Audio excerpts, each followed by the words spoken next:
BBL 851, turn right, heading 180. 14 Papa, turn right 245, report localizer established.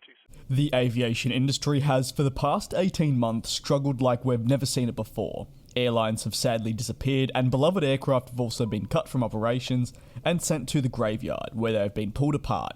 Whether it be far too early in their life, due to the lack of efficiency, lack of need in the second market, or with simply no real prior notice, meaning aviation enthusiasts around the world don't have the time to say goodbye to the aircraft series. For Lufthansa, if you've been an avid watcher of the channel since the pandemic started, which of course is to be totally expected, and you've tuned into every single video, you may have noticed one thing about the German flag carrier, and that it has been very vocal of its intent to make changes.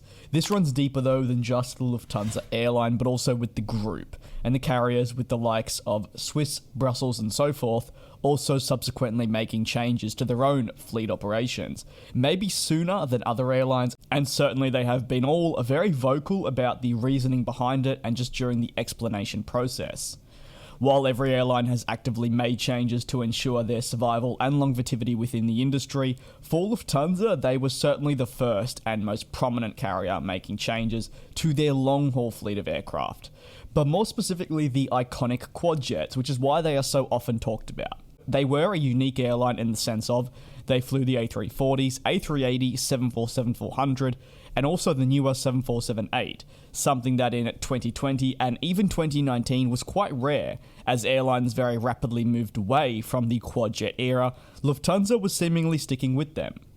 However, despite Lufthansa making the various announcement that they would be saying goodbye to crucial aircraft over recent months, with the return of some demand for international travel as countries with high vaccination numbers are reopening back up, Lufthansa were in a position where they needed to utilise some of their aircraft they had put up for scrap, simply because their additional A350s had not yet arrived, and are still to this day not yet in their operations. Naturally, a huge question that comes from this is the Airbus A380 the world's largest passenger plane set for a return, as naturally, if Lufthansa deems the demand in the future to be enough, they could welcome it back for seasonal operations for say the next year or two, similar to what we've seen them do with 747s and A340s. However, in saying that now, Lufthansa has sadly confirmed that the Airbus A380 will not be a part of their fleet for the future, actually noting that obviously it would never come back.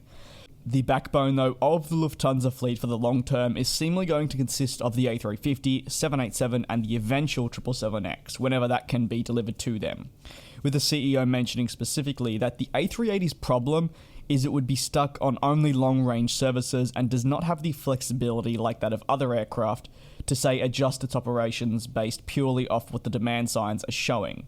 And this is why some of the other aircraft are more attractive to keep around until more of the Airbus A380s will arrive with the premium cabins, and then of course they can simply replace those older aircraft out. What are your thoughts? To me, it's pretty sad. Despite us already knowing, I think deep down, I for one definitely hope that maybe, just maybe, the birds would return for a brief stint, even if it didn't make any logical sense. That's definitely more of my aviation enthusiast heart shining through. But once again, if you have any thoughts on the Lufthansa's rapid retirement of aircraft, especially focusing around the A380, they're certainly not the first carrier, and most likely will not be the last. Feel free to drop it down in the comment section below, and thank you very much for watching. I'll see you next time.